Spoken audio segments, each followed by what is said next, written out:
All right, good morning, everybody. It is a brisk February 25th here.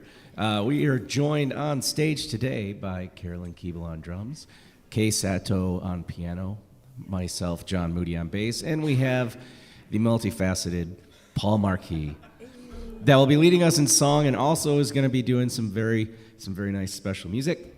So, we're glad you're here, whether you are in the sanctuary or watching at home. So if you are able, please stand as we start our current congregational selections, starting with Swing Wide the Doors.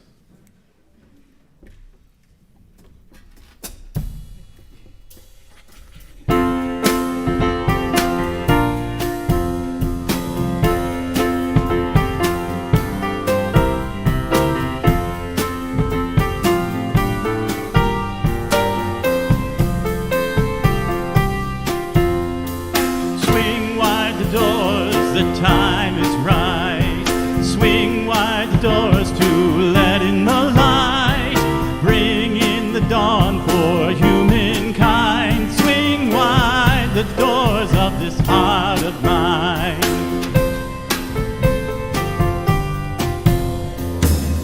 I'm not holding it in anymore. I'm gonna shout it out loud.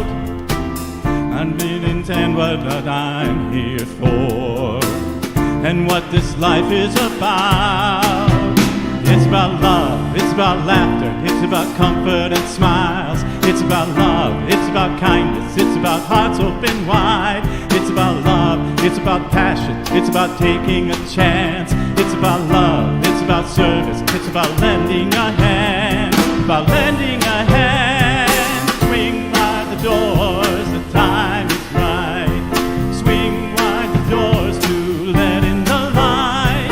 Bring in the dawn for humankind. Swing wide the doors of this heart of mine.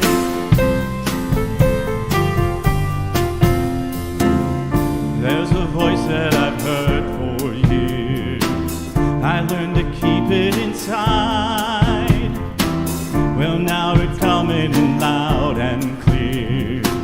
I want a deeper light. It's about love, it's about laughter, it's about comfort and smiles. It's about love, it's about kindness, it's about hearts open wide. It's about love, it's about passion, it's about taking a chance. It's about love, it's about service, it's about lending a hand. About lending a hand. Swing wide the doors, the time is right. Swing wide the doors to let in the light. Bring in the dawn for humankind. Swing wide the doors of this heart of mine. Swing wide the doors of this heart of mine.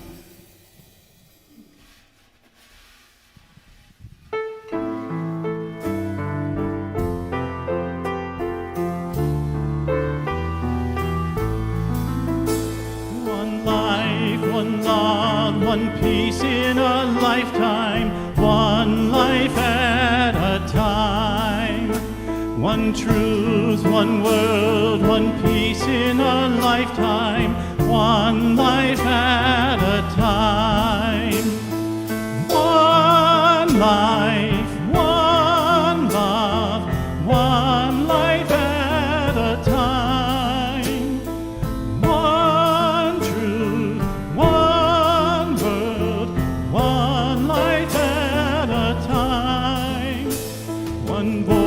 One choice, one peace in a lifetime, one life at a time. One prayer, one dream, one peace in a lifetime, one life at a time. One voice, one choice, one life at a time. One prayer, one dream, one life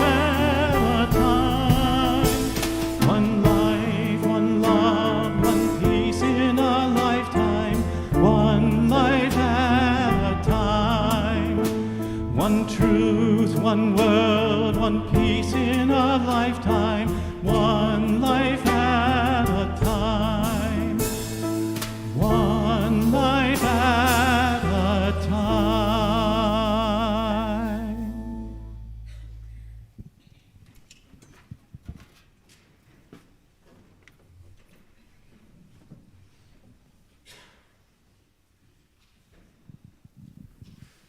Good morning. I'm Barb Galati, your platform person for today. There are a lot of people here helping to make the service possible.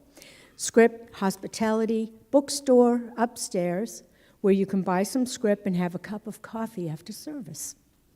Our audio and streaming team, the ushers, PowerPoint, our youth leaders, and of course, our wonderful music team. If this is your first time joining us today, there's a card in the pew pocket, looks like this, for you to fill out and hand it to an usher when you leave. They have a small gift for you. And our announcements today, Reverend Judy will be with us for her talk, Clueless in Kalamazoo. Next week, Reverend Judy starts the March series of talks from the book Discover the Power Within by Eric Butterworth, and her talk will be The Great Decision. Saturday, March 23rd at 3 p.m., David Roth will be here in concert. Get your tickets ahead of time on the website.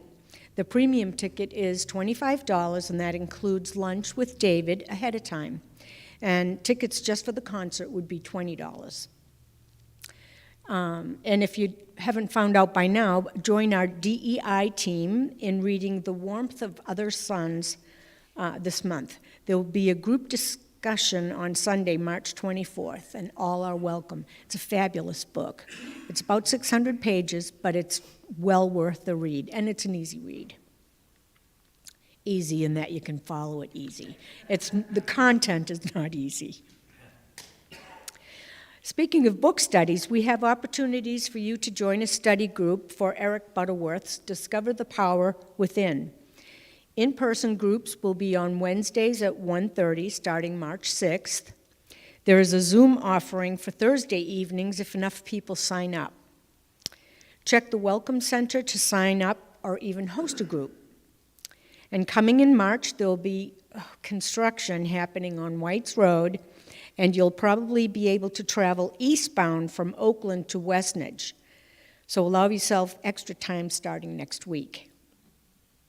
So let's join in on our mission statement.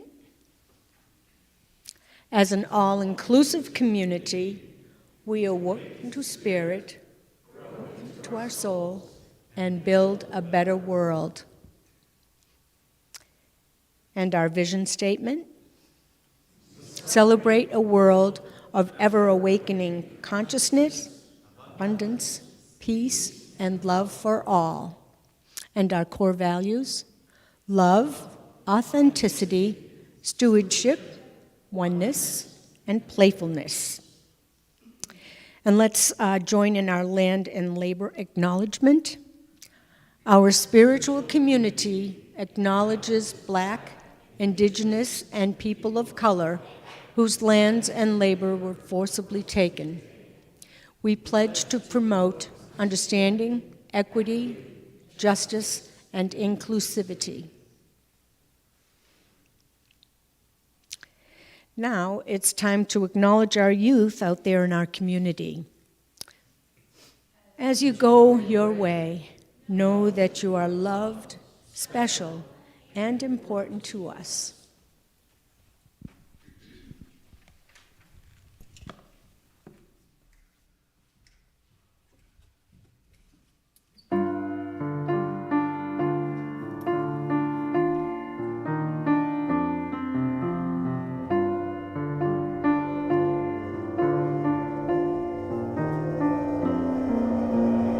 Om Shanti, Om Shanti, Om Shanti, Shanti.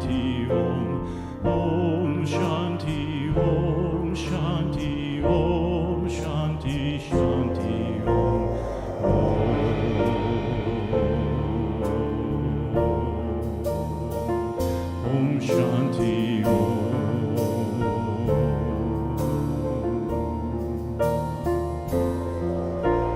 Peace inside my mind, God and only God is moving me. Peace inside my mind, God and only God I live to see. Om Shanti, Om Shanti, Om Shanti, Shanti Om. Om Shanti, Om Shanti, Om Shanti, Shanti Om.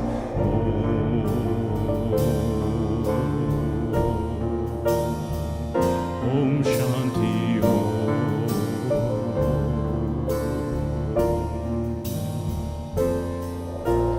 Peace inside my heart, God and only God is moving me.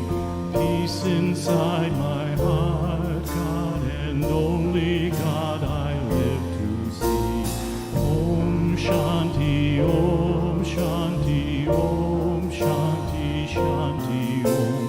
Om Shanti, Om Shanti, Om Shanti, Shanti Om.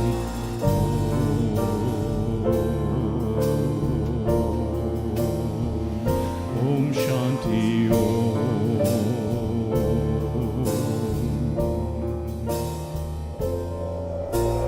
Peace inside the earth, God and only God is moving me.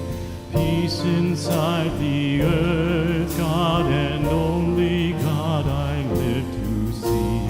Om Shanti, Om Shanti, Om Shanti, Shanti Om. Om Shanti, Om Shanti, Om Shanti, Shanti Om.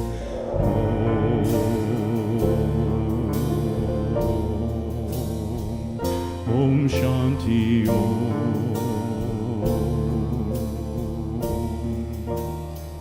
Om Shanti Om.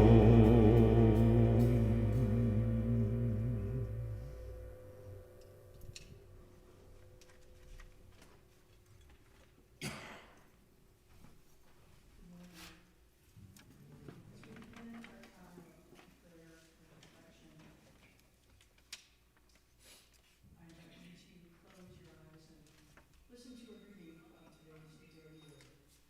And the word for today is faith. I keep my faith at the forefront of my awareness, taking a few minutes in the morning to pause, breathe deeply, and place my awareness on the presence of God. I feel energized and strengthened. I expect all good things. As the day progresses, I pause again for a moment or two and affirm, God and I are one. I have faith that God, my source, is with me in everything I think, say, and do.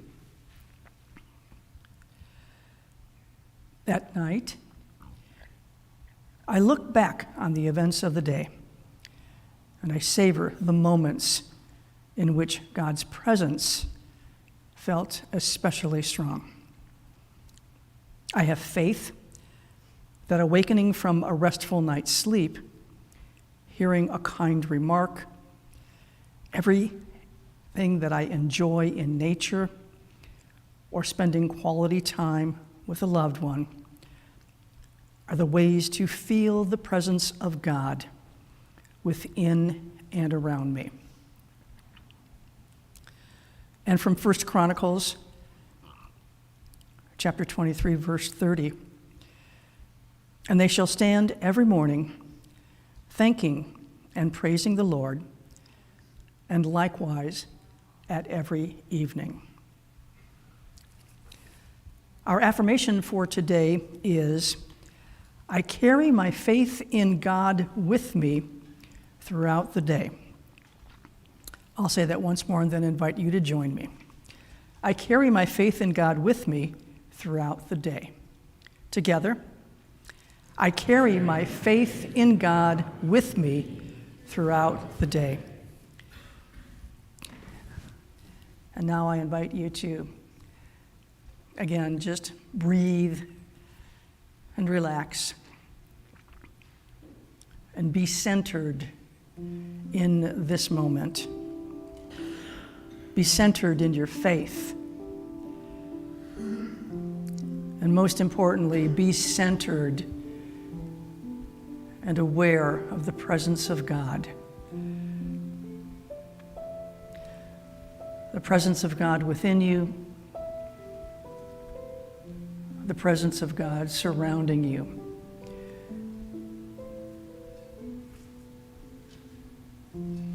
God is within each and every person in this room. God is everywhere in nature.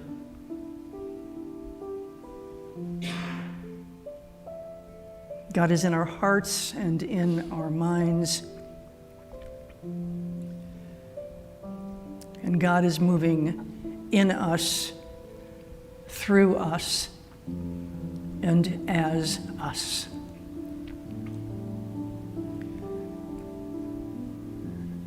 This divine energy is ever present.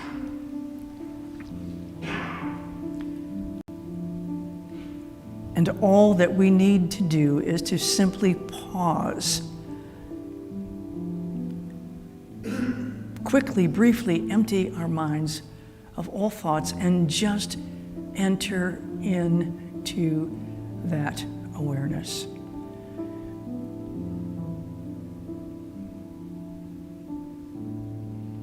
You can be sitting at a traffic light and just simply feeling the sun on your face.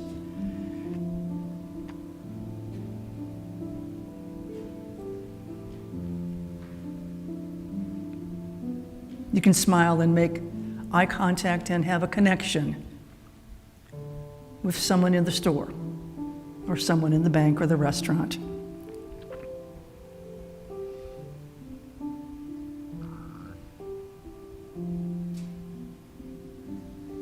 You can hear it in the voice of a loved one. You can see it in the eyes and in the smile of those who are in your circle. You can find it in the books you read, the poetry, the words, the stories. All of this is a reflection of that divine energy. And we are energy. We are that energy.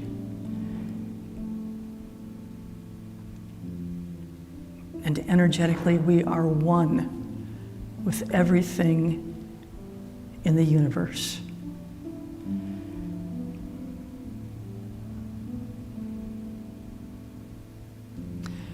And one of our greatest joys that we all too often seem to forget, and that we don't celebrate nearly enough, is that divine energy that flows from me to you and to the next person and to the person beyond that. What we forget is that we are all connected. We are all part of that same energy.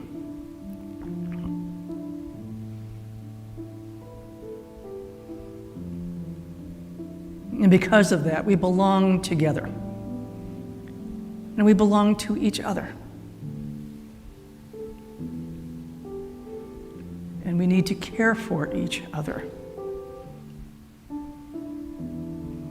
knowing full well that we are all part of that same universal energy.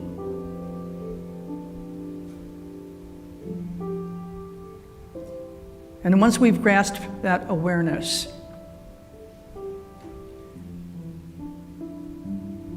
we need to shape that awareness into loving kindness for each other.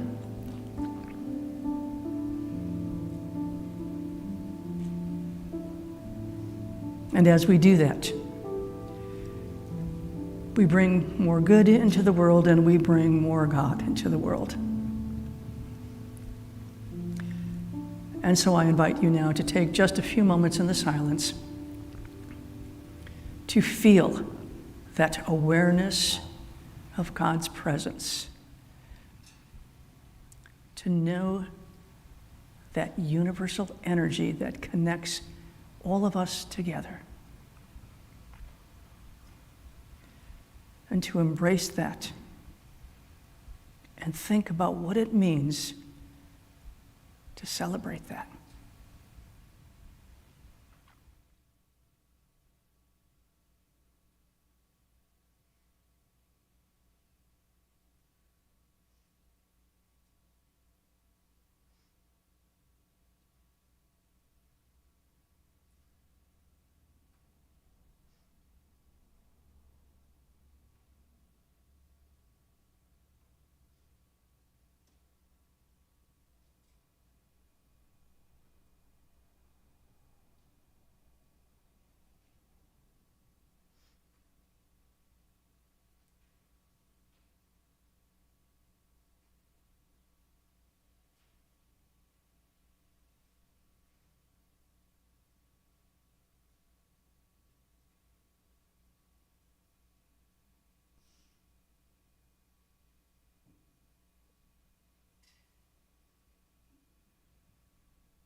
I invite you now to gently return your focus and energy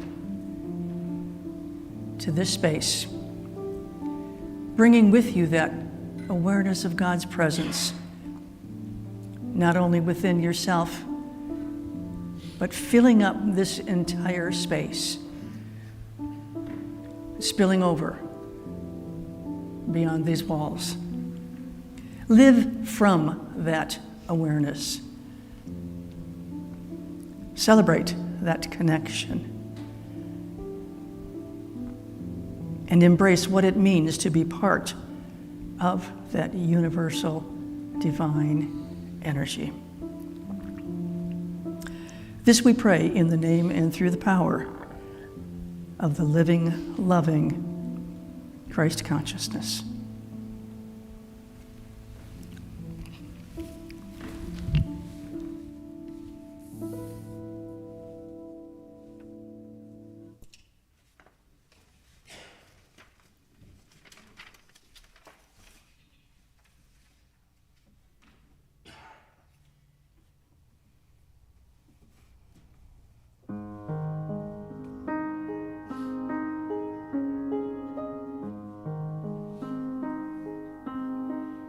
Isn't it rich? Are we a pair? Me here at last on the ground, you in midair. Send in the clouds.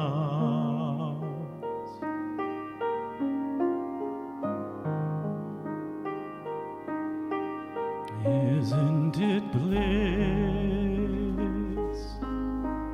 Don't you approve? One who keeps tearing around, one who can't move. Where are the clouds? Send in the clouds. Just when I start opening doors, finally knowing the one that I wanted was yours, making my entrance again with my usual flair, sure of my lines, no one is there.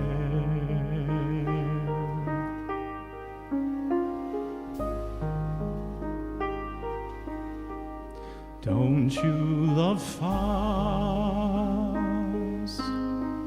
My fault I fear. I thought that you'd want what I want. Sorry, my dear. But where are the clouds? Quick, send in the clouds.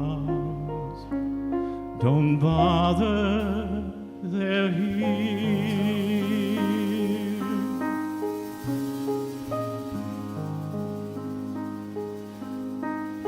Isn't it rich? Isn't it queer? Losing my timing this late in my career. And where are the clouds? There ought to be clouds. Well, maybe next year.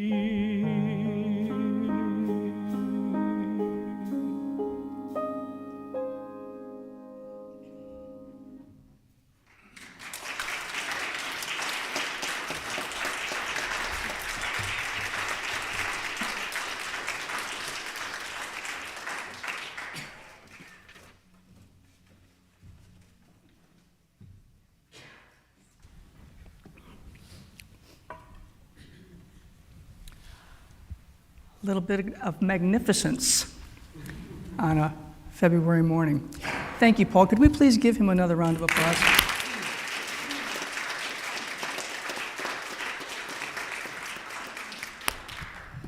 I am not sure exactly what prompted me to ask him to sing that song, but I can tell you that I have a very long-term relationship with it and a very, very magical relationship with that song. And I do know that the word and the emotion and the overwhelming feeling that I attach to that song is bittersweet. That deep sense of both sadness and happiness mixed in with a good dose of hope and longing. And it's one of the most beautiful songs I think I've ever heard. And I first heard it in 1975. Judy Collins released this as a single from her album Judith. And because it was called Judith, I had to get the album and listen to it. And I had been a Judy Collins fan, but I didn't own anything by Judy Collins. So that was the first one. That turned out to be her best-selling album. Excuse me. She received a Grammy nomination for the album. And the composer of that song, Stephen Sondheim, who wrote that for a Broadway show called A Little Night Music, actually won the Grammy for the best song of the year that year. So I don't know if you're familiar with the album itself, but it has an amazingly eclectic grouping of songs on that album. It includes Brother, Can You Spare a Dime?, which was a song from the Depression about people who had somehow lost track of the American dream and were now penniless. There's another song on there, I'll Be Seeing You in All the Old Familiar Places. That was very, very popular during World War II, both here in the States and over in England. Another song on the album, City of New Orleans, which was made popular by Arlo Guthrie. It's about a train on the Illinois Central line that runs between Chicago and New Orleans. And there's a line from that you probably all know. Good morning, America. How are you? Don't you know me? I'm your native son. There's another song on there called A Tribute to Duke. And it's a song about Duke Ellington. And she wrote this particular song, so she characterizes Duke Ellington as a man who never gave up on life, a hero who knew that we all have a place inside of us where beauty always grows. There's a Rolling Stones song on the album, Salt of the Earth, and others.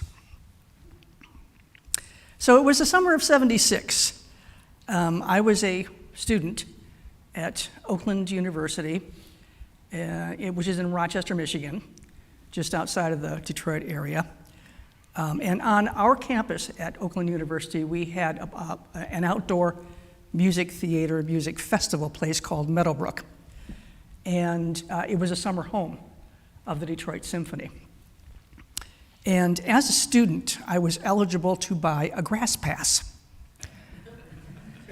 which means that you didn't have assigned seating, but you could sit up on the hills and look down on the stage. So for $10, I could get into 5 concerts. $2 to see Judy Collins with her Grammy Award-winning song and album. So the concert was in July. It was an absolutely perfect evening. It wasn't too hot. We were coming into a full moon, and it was just, there's just no better place to be. I was 6 credits shy of graduation at that time. This was July. My degree was coming in December. But I was a little punked out because I was a year and a half behind my peers, thanks to switching my majors very early on and then switching schools back and forth to find the best fit. So I began college as a music major. And after my first full year into it, it became very clear to me that I was about 10 years behind my peers in terms of performance experience. They either had their vocal chops well developed, or they had an instrument that they were proficient at. I had none of those things, and I was a fast study, but not nearly fast enough. So if I had pursued private lessons and additional opportunities to gain performance experience, I would have had to have given up my part-time job. And without the part-time job, I couldn't afford to go to school or take the lessons. So I made a practical decision and changed my major. I continued working. Gratefully, I graduated debt-free. And I landed a full-time job 1 month before I had my diploma in hand. So all's well. That ends well. But on that particular summer night in July, those chapters had not yet been written. So one of the last songs that Judy Collins performed that evening was a song called "The Moon's a Harsh Mistress." And I believe Linda Ronstadt is the one who performed that first. Judy included it on this album. And it was a song that was written by Jimmy Webb. And you may not recognize the composer, but I know you know his music. Up, Up and Away, MacArthur Park, 3 #1 hits for Glenn Campbell by the time I get to Phoenix, Wichita Lineman, and I forget what the other one was. But he was writing for everybody, or collaborating with everybody in the 70s and 80s, and it just has an amazing collection of work.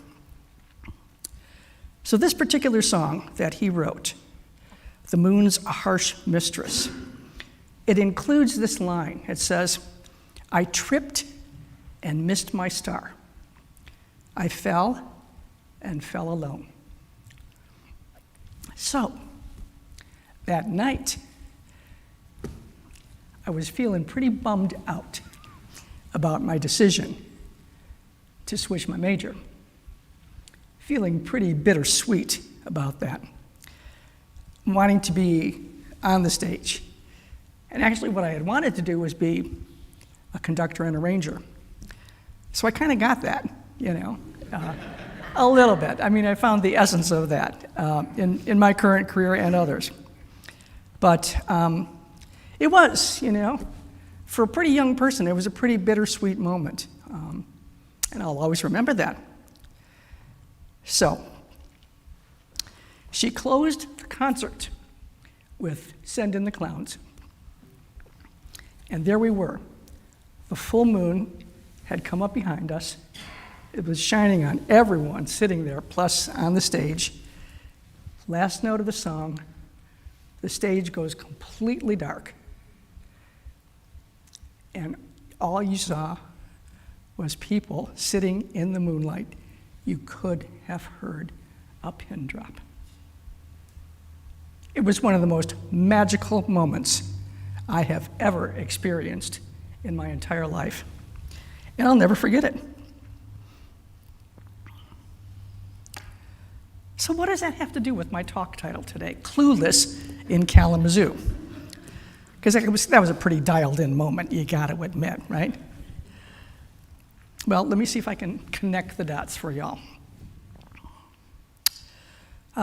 So far in February, I have been looking at Black History Month through the eyes of a white person of privilege attempting to figure out what's mine to do. And when our country elected and re-elected Barack Obama, I thought perhaps our long national nightmare was finally over. I will never forget the tears of joy and jubilation I cried when President-elect Obama appeared on the stage with his family in Grant Park. I will never forget the size of that crowd and the energy and the love in that moment, in that crowd. And I said, yeah, that's my America. This is it,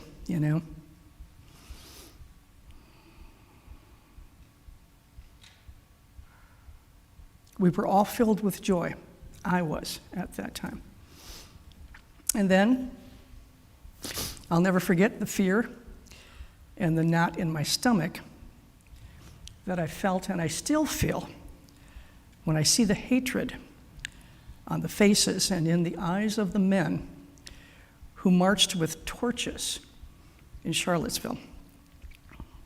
I felt so clueless about what was happening around me, what was happening in our world.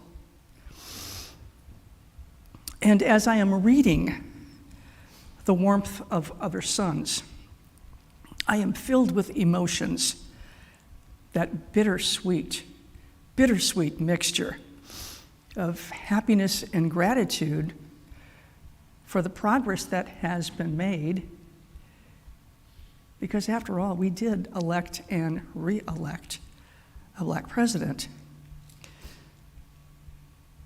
But deep sadness for the hatred and the emotional scars that have yet to be healed.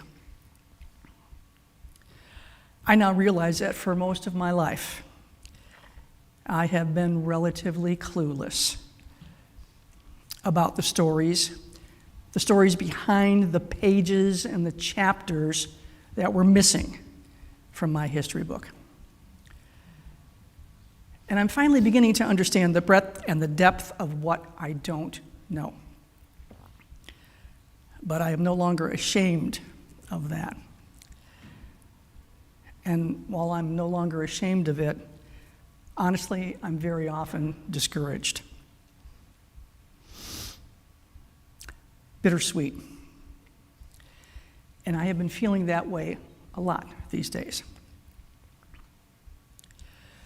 But I've made a conscious choice to move past the irony of the sadness and the disappointment of so totally misreading that moment in history, election night, 2008. And I know now that just like so many others, I just desperately wanted things to be better. I wanted America to become the land it had always dreamed it could be. And I now know that on so many levels, we're not even close. So, as a person of faith, I often seek inspiration and guidance from the sacred texts and from ancient wisdom. The stories about the prophets are usually a pretty good source of ideas on how to show up in tough times. After all, that was their job, right? The prophets showed up in tough times, and they were messengers from the divine in those moments of darkness and doubt to remind us all that it's not lost in spite of appearances and current conditions. And so the wisdom books of the Old Testament include Psalms, Proverbs, Ecclesiastes, and they are also helpful, as are the teachings of our way shower and our brother Jesus. So I wanted to see what these sources had to say about the power of perseverance, because I was needing a dose of that, and then some. And I found some excellent teachings that I would like to share with you now. So from Proverbs 4, verse 26, give careful thought to the paths for your feet, and be steadfast in all your ways. From James chapter 1, verse 4, let perseverance finish its work in you, so that you may be mature and complete, not lacking anything. From 2 Thessalonians chapter 3, verse 13, as for you, brothers, do not grow weary in doing good. Do not grow weary in doing good. From Galatians chapter 6, verse 9, and let us not grow weary of doing good, for in due season we will reap if we do not give up. I also found a metaphysical interpretation of a story that's retold in Acts 14, verses 6 through 8. And in this particular story, Paul heals a man who had been unable to walk since birth. And the crowds around him were just astonished, and they declared that Paul must be the god Zeus, who in Greek mythology was considered to be the ruler, the protector, and the father of all goods and humans. And if you remember, Paul was traveling away from the places where Jesus normally spoke, and he was traveling and doing his ministries more in like Turkey near Greece. And so Greek mythology, Greek thinking, Greek philosophy would have been a very strong influence there in that region. So they saw this miracle and thought, he must be Zeus. And Paul immediately corrected them, saying, I am a mortal, just like you. Turn away from these worthless beliefs and follow the living God. They refused to believe what he was saying, and they dragged him through the town, beat him, and left him outside of the city to die. And in looking up the metaphysical meaning of that story, this is what I found. In meeting opposition, both within oneself and in the outer world, one should remember that spirit does not arouse combativeness. Opposition is a product of our human nature, not our divine nature. Keeping one's vision steadfastly in harmony with the belief in one presence and one power can eventually cause adversity to disappear into divine order. It is while we are in this consciousness of identity with the Christ within us that healing for others or for ourselves takes place. In our awareness of the Christ within us, healing for others and for ourselves takes place. Inspiration is born, illumination enlightens us. This awareness of the presence indwelling, this being in the spiritual body, carries with it certain recognizable exaltation of spirits. It's a glow. It's a warmth. It's a sense of aliveness, a feeling of inner peace and security, and a dependable insight, a sureness that all indeed is well everywhere. And we can make it so. Regular and constant contact with the Christ within us gets us to knowing ourselves as we really are, undaunted, victorious, steadfast, perfect, and godlike. I'd like to leave you with one last statement of ancient wisdom. And it's an African proverb. It says, when you pray, move your feet. And this African proverb was repeated a lot by Congressman John Lewis. When you pray, move your feet. And he certainly did in his Baptist tradition in which he was ordained as a minister. In that tradition, surely that meant standing and stomping and swaying in praise of God. But to him and for us, that proverb should mean more. Because his faith, and because of his faith, he moved his feet to act for justice. He moved his feet as a young man on the Freedom Ride from D.C. to New Orleans in 1961, facing violence and imprisonment along the way. He moved his feet in the March on Washington in 1963.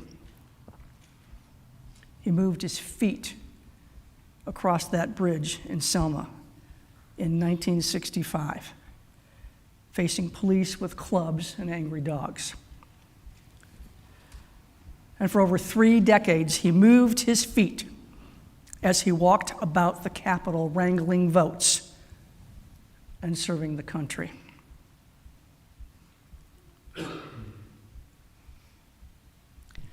I am persevering, and I am committed to finding as many of the missing pieces of history as I can, because when I know better, I can do better. I hereby affirm that cluelessness is a thing of the past. I also know that even though there is much work and much more healing to be done, at the end of the day, I stand for love.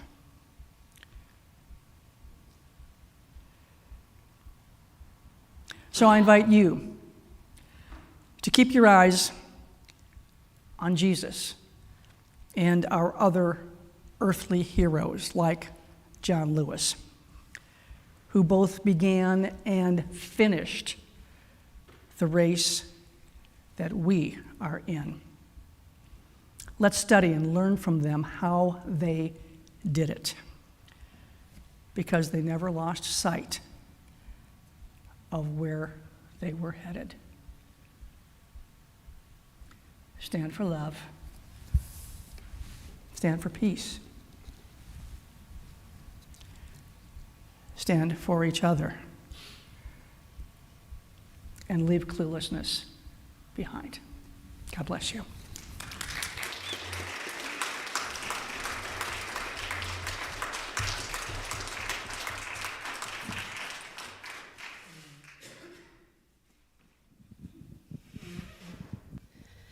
Good morning. I am Deb Imbrock, a member of your board.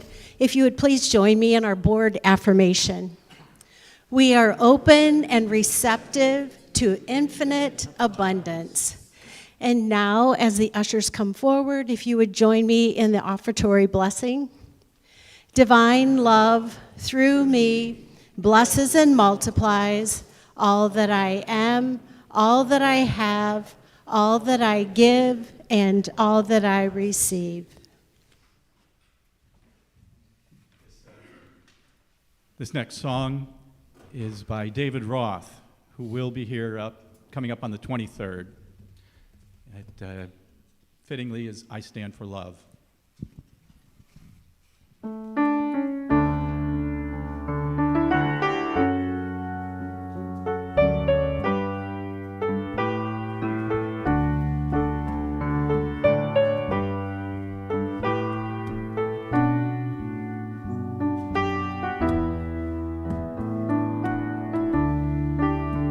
I stand for love, I stand for peace, I stand for joy and for release, for what is beautiful and true.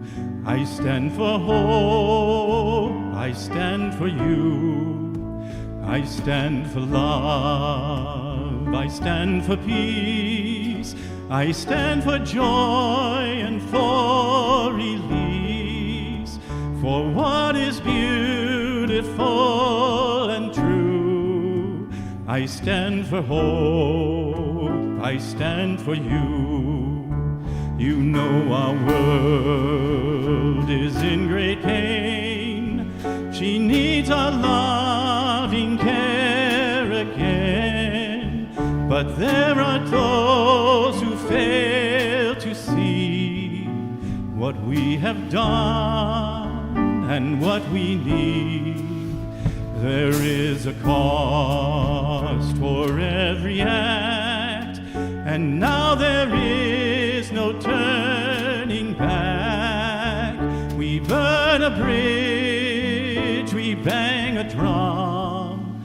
It's time to rise, the time has come to stand for love, to stand for peace, to stand for joy and for release, for what is beautiful and true, to stand for hope, to stand for you. If you're thinking it's not urgent, that we've got more time to kill, if I'm not the one who'll change things, then for heaven's sake, who will? So I will move and I will climb that mountain one step at a time. I won't be swayed, I will not stop until we've made it to the top, where we will stand for love and peace. We'll stand for joy and for release, for what is beautiful and true. We'll stand for hope, we'll stand for you, for what is beautiful and true. I stand for hope, I stand for you.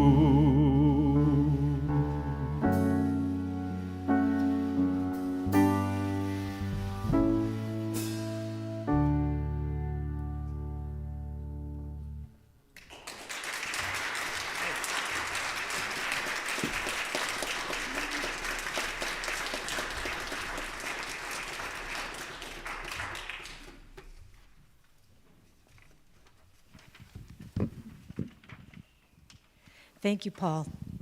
I stand. So let us pray. Loving Spirit, we are grateful for all the many blessings and gifts that we experience in our daily lives. We are thankful for the offerings received today and throughout the week, and affirm that these will be used for our highest good here at Unity. Let us continue our prayers for all people facing challenges here and in our community and throughout the world. Let us continue to imagine and see a world at peace. May we all be comforted by that vision and by the Christ-like spirit within our hearts. Amen.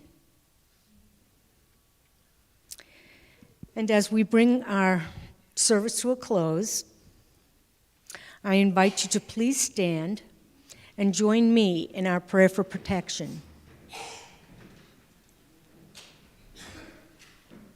The light of God surrounds us. The love of God enfolds us. The power of God protects us. The presence of God watches over us. Wherever we are, God is, and all is well.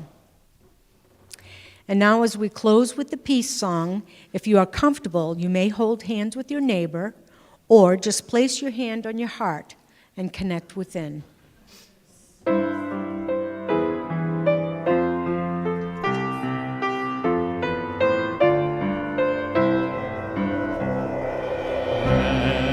there be peace on earth, and let it begin with me. Let there be peace on earth, the peace that was meant